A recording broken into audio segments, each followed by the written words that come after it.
Olá, paz do Senhor. Eu quero neste dia seguir essa série que eu estou fazendo, que milagre não se explica, milagre se conta, baseado em Salmo 118:17, que diz assim: não morrerei, mas viverei e contarei as maravilhas do Senhor. E hoje eu quero trazer uma missionária que eu estou tentando, eu quero que vocês ouçam essa voz para ver se vocês sabem quem é. Cante aí. Eu cuido de ti, eu cuido de ti, descansa em mim, comece a sorrir. Será que vocês descobriram? Gente, essa voz aqui alcançou 4 milhões de visualizações num vídeo que foi feito. E olha só, acho que vocês já acertaram quem é, né? Vem pra cá, missionária. Deus abençoe. Amém, Senhor. Pai, Senhor, obrigado por ter aceito o convite. Amém, amém. Pai, Senhor, povo de Deus.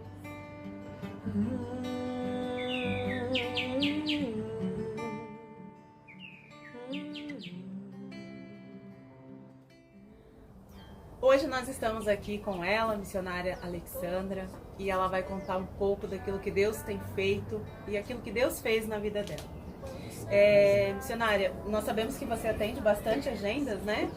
Atende bastante, não só aqui em São Paulo, como todo o Brasil. E quando você estava vindo, acho que da Bahia, né? Foi a sua agenda que você havia mencionado. Quando você estava vindo da Bahia, lá estava tendo um surto de dengue, né? E aí quando você chegou aqui em São Paulo, quais foram os sintomas que você teve?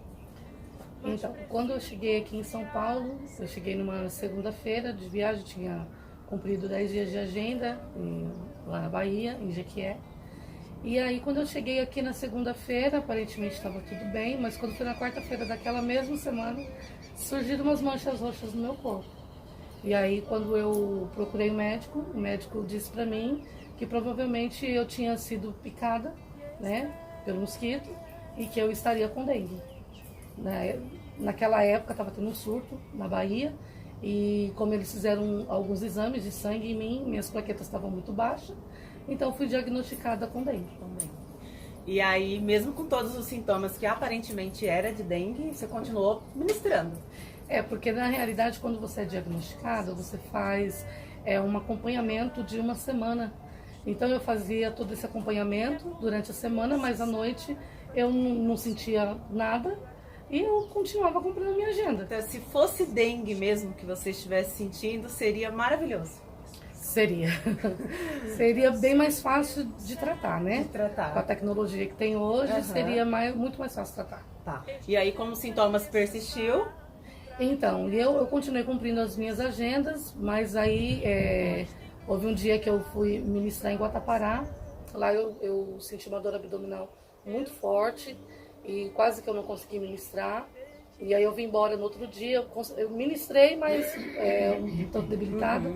Aí voltei, quando eu voltei, procurei o médico novamente. E aí o médico, como eles já estavam fazendo acompanhamento por causa da dengue, eles falaram que podia ser Zika vírus. Podia ser, né? Podia ser Zika vírus. Zika vírus, meu Deus. Então da dengue vai pro Zika vírus, e aí? E aí? O que se descobriu? E aí, como eu não tinha, assim, grandes sintomas, aparentemente eram só as manchas no corpo, né? Tive essa dor abdominal, que depois eu tomei uma medicação, passou. E eu continuei o mês de dezembro, cumprindo toda a minha agenda. A minha última agenda fora seria no dia 19 de dezembro. E eu fui cumprir essa agenda. Como eu já estava com esse diagnóstico de suspeita de dengue, de Zika vírus, e havia passado mal, o meu esposo achou melhor pedir para a nossa secretária ir junto. Né? A Érica, né? Um beijo para a Érica, ela cuida muito bem de mim.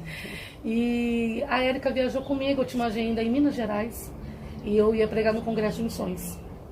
E aí eu fui para essa agenda. E quando chegou lá, eles haviam reservado o hotel para nós e colocado a gente em quartos separados, porque eles achavam que o Leandro ia comigo, o meu esposo. E o Leandro não foi. Aí eu falei pro rapaz do hotel, eu falei assim, não, pode deixar a Érica comigo no mesmo quarto, mas foi algo de Deus aquele dia. deixa ela comigo, porque ela é como se fosse minha filha. Então não tem problema nenhum. Aí eles dispensaram o outro quarto, que eles tinham reservado, outro apartamento, e nós ficamos no mesmo quarto. Naquela noite eu passei mal.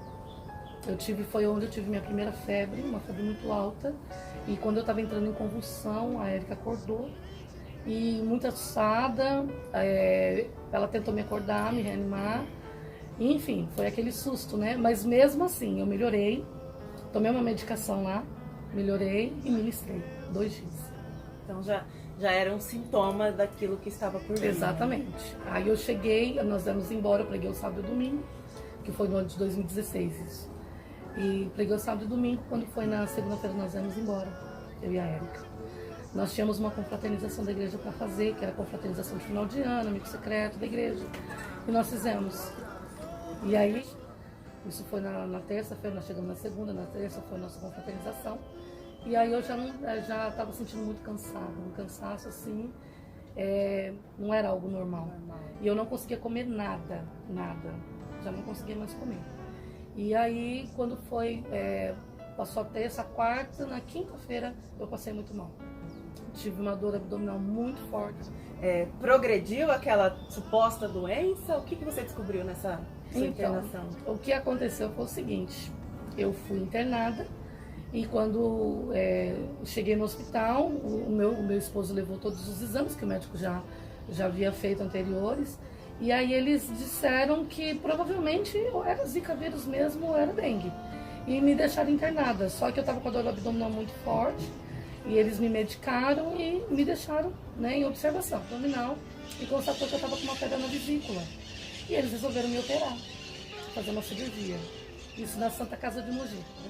Resolveram fazer essa cirurgia e quando eles foram me preparar para a cirurgia, que eles refizeram todos os exames, fizeram exame de sangue, eles perceberam que as minhas plaquetas só baixavam e se me levassem para o centro cirúrgico eu morreria de hemorragia.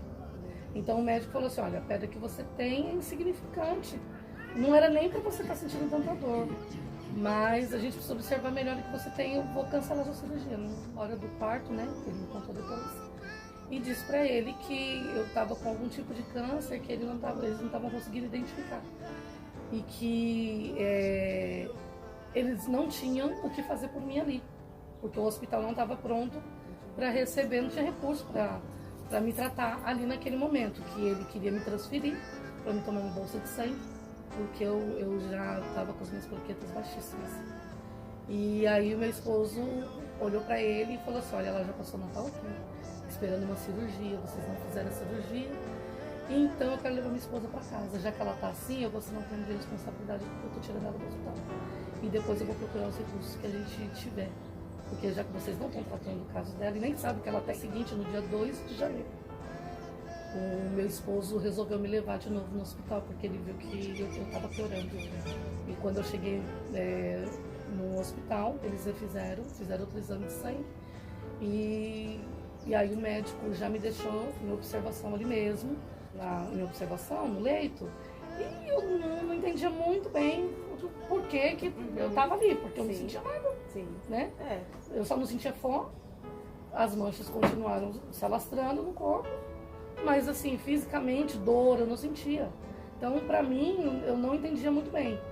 Eu sabia que eu poderia estar com alguma coisa grave, mas sim, não assim, a noção do que realmente estava acontecendo. Então eu fui transferida para lá. Só que quando chegou no hospital, eu fui transferida para tomar uma bolsa de sangue. Quando chegou lá, o médico não quis me dar essa bolsa de sangue e me encaminhou direto para a UTI.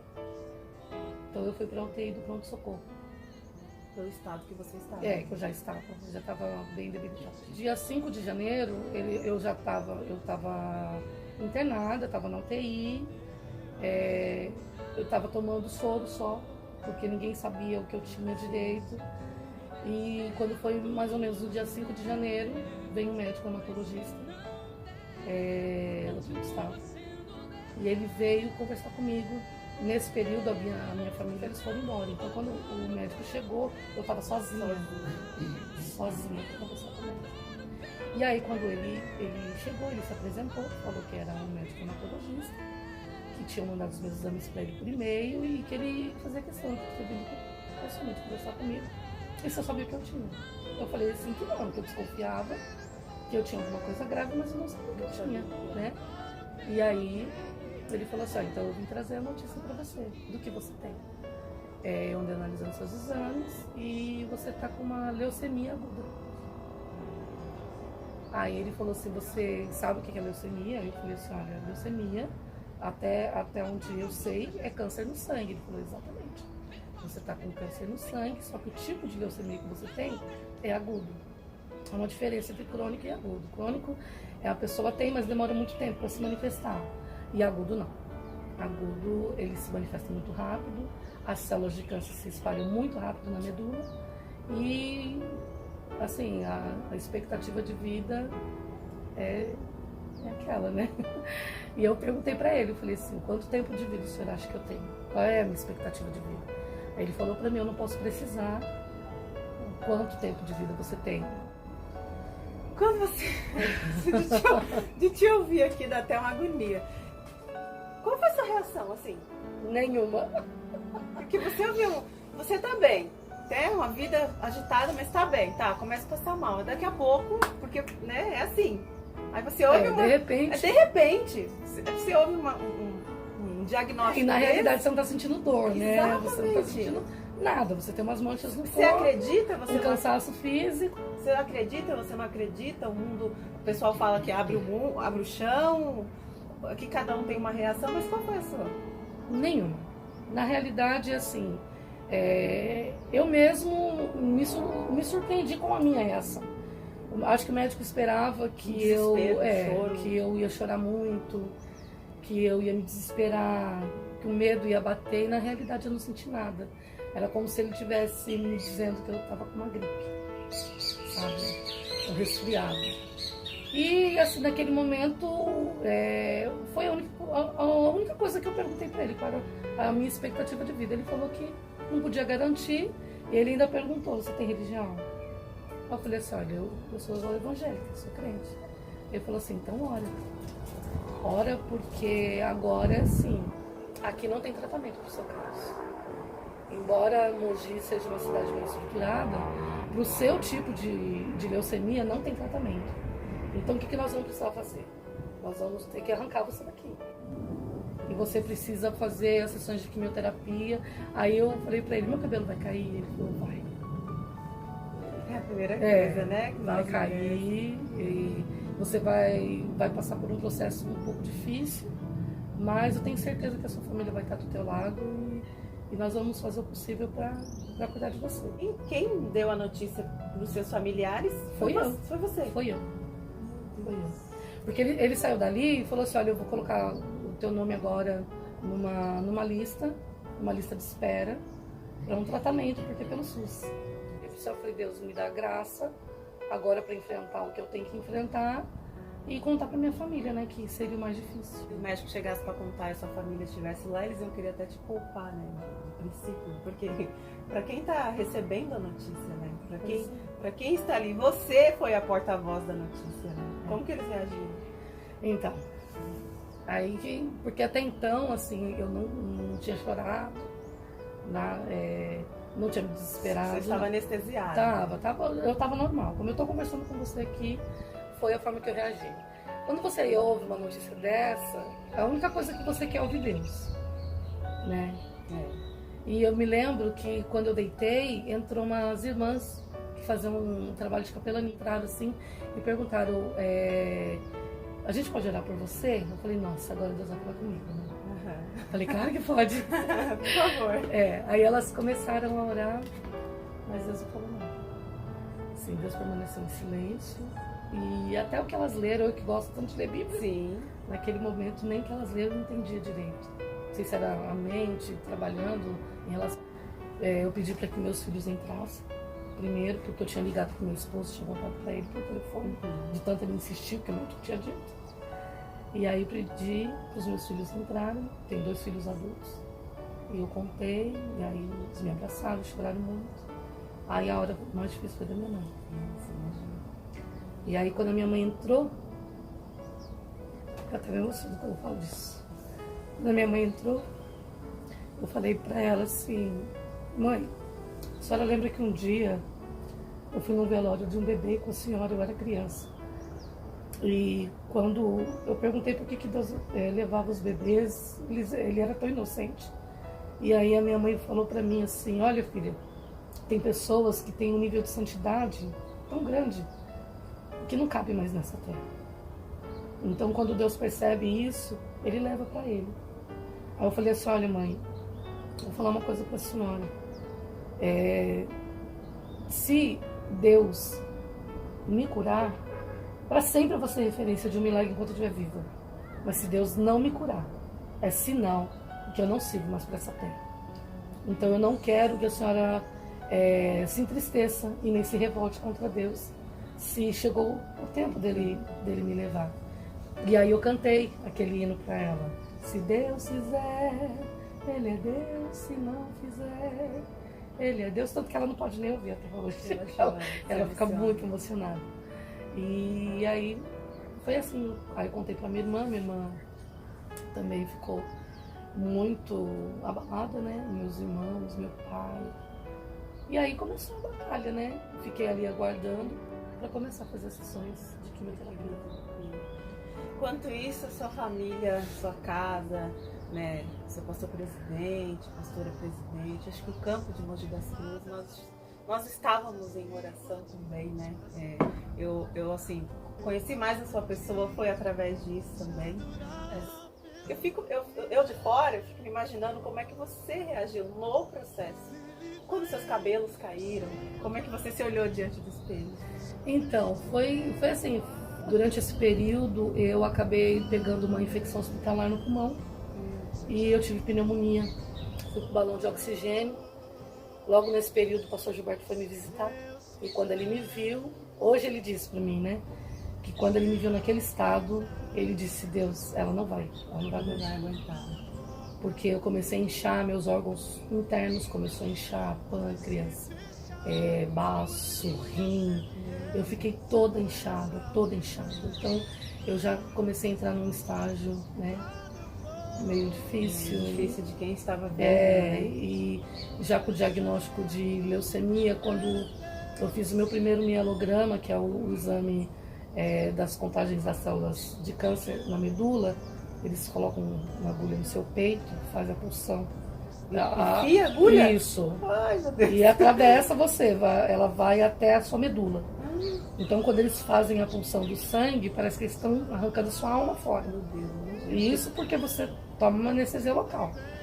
Mas quando eles fizeram meu primeiro mielograma, o médico que fez, ele falou que o meu sangue estava apurado, que não tinha. Como ele era muito experiente na área, fazia mais de 20 anos que ele fazia esse tipo de exame, por ele não tinha muito o que fazer. A célula já tinha se espalhado. Porque o tipo de leucemia que eu adquiri foi leucemia mieloide aguda com monocítico. E o monocítico, ele é um agravante nas células. Então, assim, era para ter me matado em uma semana. Por isso que o médico nem quis precisar tempo para você. Né? Era para ter me matado em uma semana. Então, eu ter resistido até ali, ter chegado até ali, depois eu peguei uma pneumonia. O médico disse, ela não vai aguentar. Aí eles me trataram com antibiótico, né? E de repente eu comecei a melhorar. Meu pulmão começou a reagir. Aí foi quando eu comecei as sessões de quimio. O primeiro ciclo de quimioterapia para leucemia é uma quimioterapia muito pesada que eles chamam de 7x24. São 7 dias durante 24 horas na bomba de quimioterapia. 7 dias? 7 dias consecutivos. Você toma banho com a bomba. Meu Deus. Não é aquela quimioterapia que você toma 4 horas e descansa, não.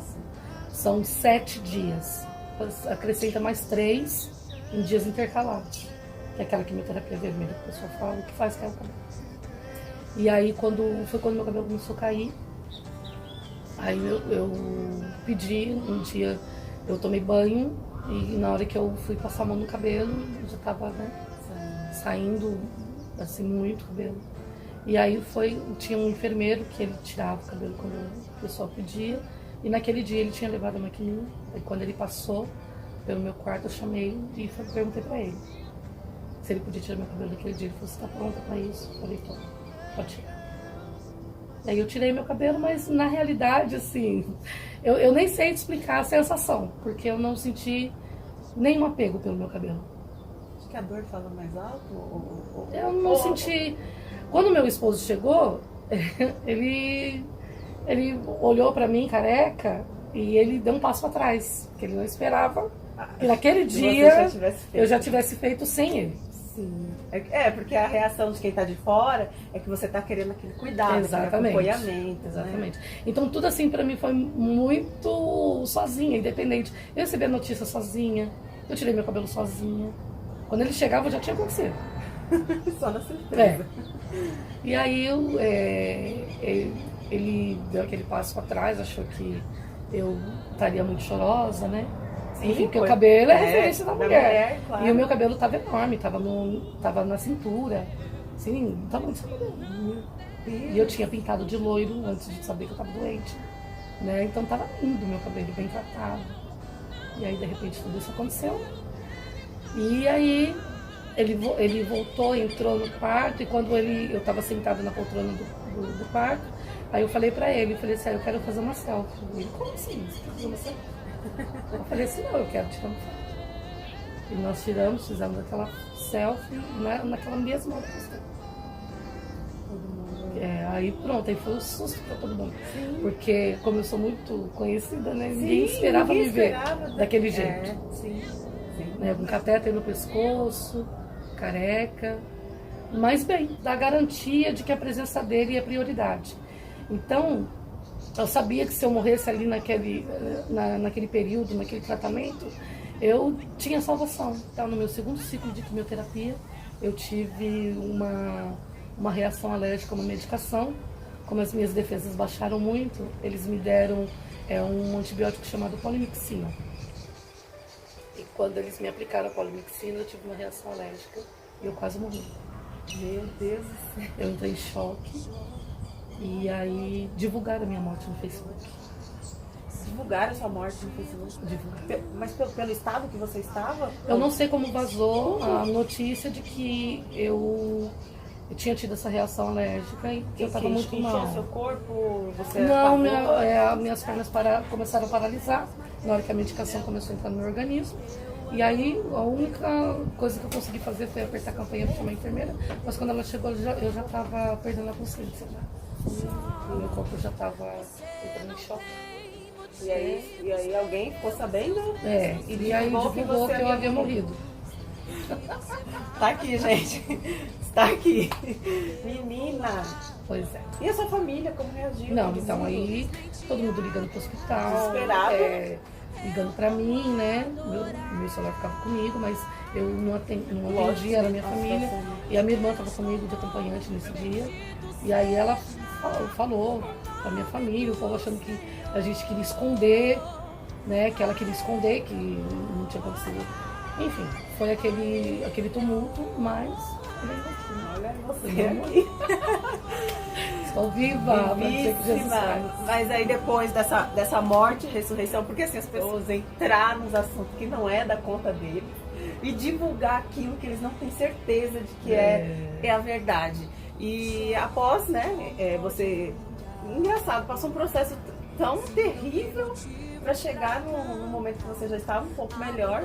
Isso. E quase morrer por causa da reação de um remédio. Exatamente. Gente, sua vida foi um equilíbrio por Deus, né? Foi equilibrada por Deus. Mas aí depois que você saiu desse processo da reação do remédio, aí cessaram as quimioterapias? Não, aí não.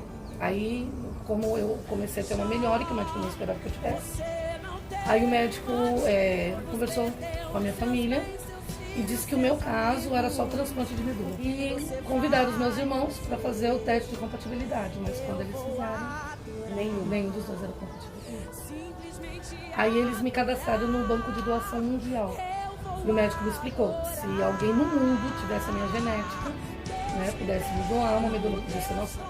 Só que até hoje não apareceu ninguém que seja compatível.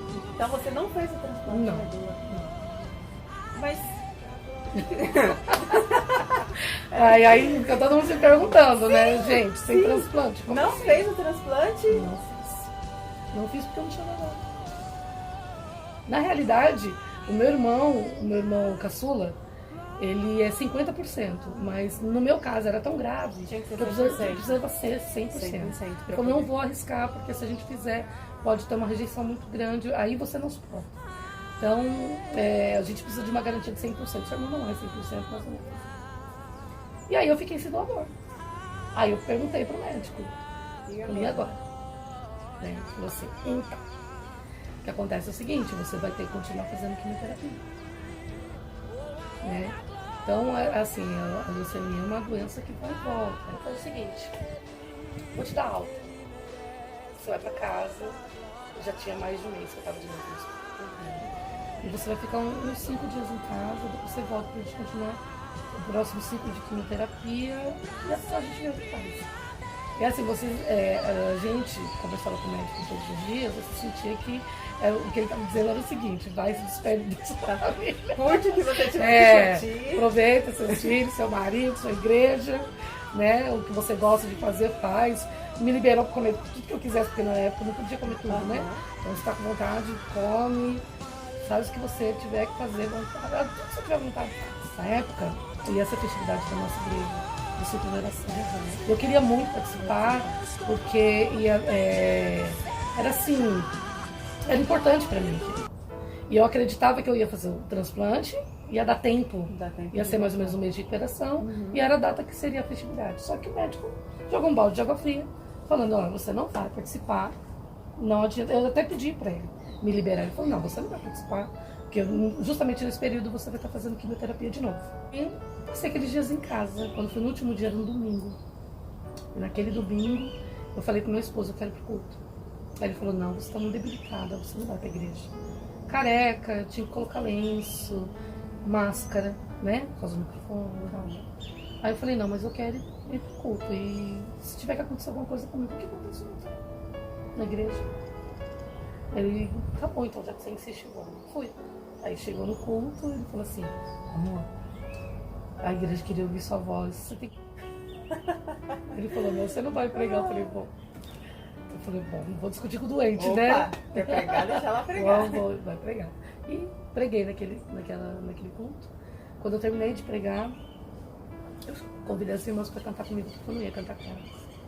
E aí eu cantei aquele hino assim, eu estou sentindo que está chegando uma novidade pra minha vida. Cantei com elas, elas choraram, como se fosse uma despedida. Meu Deus. Que aí eu já tinha perdido 20 quilos, estava bem pálida, né?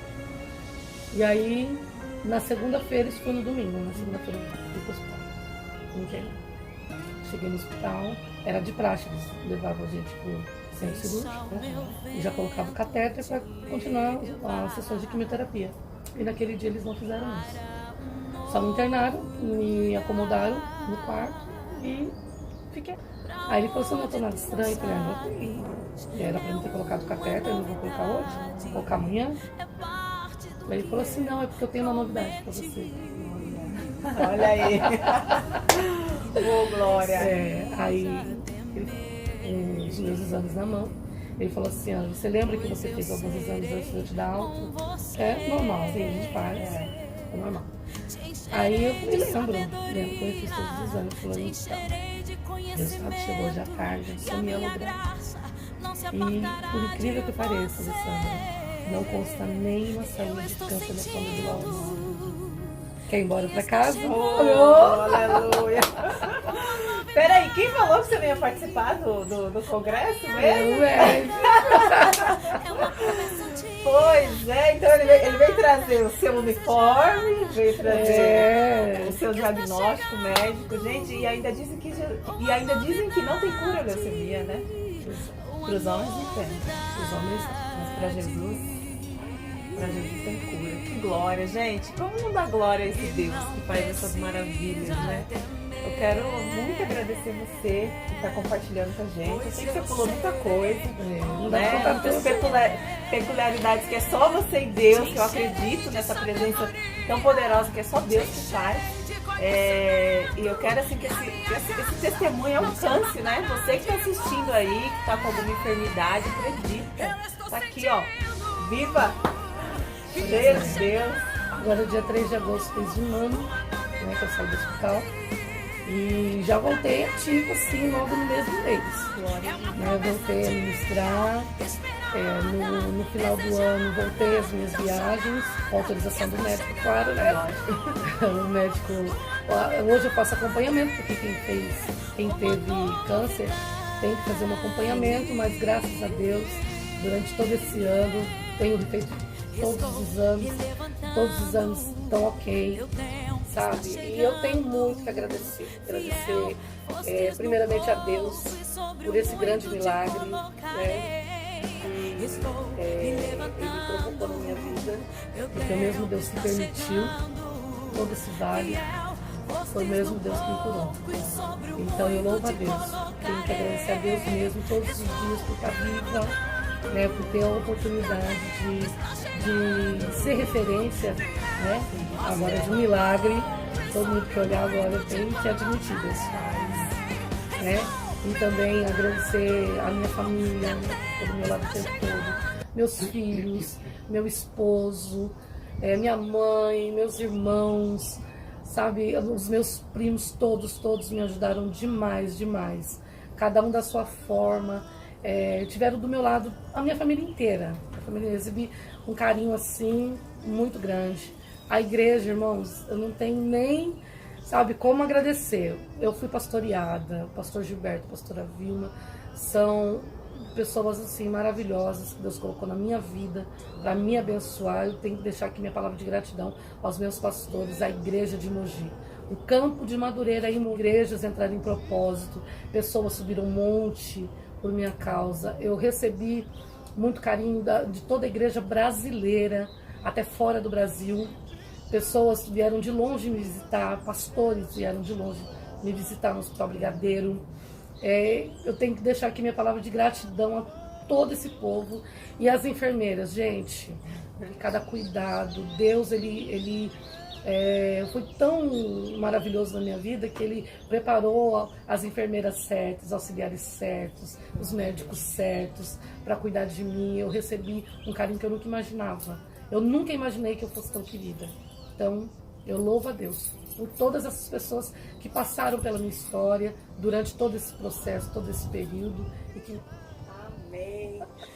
Bom, encerrando a nossa série, milagre não se explica, milagre se conta. Está aqui a missionária Alexandra. Eu vou deixar aqui embaixo o Facebook dela para você poder contactar e convidar ela para pregar em nossa igreja.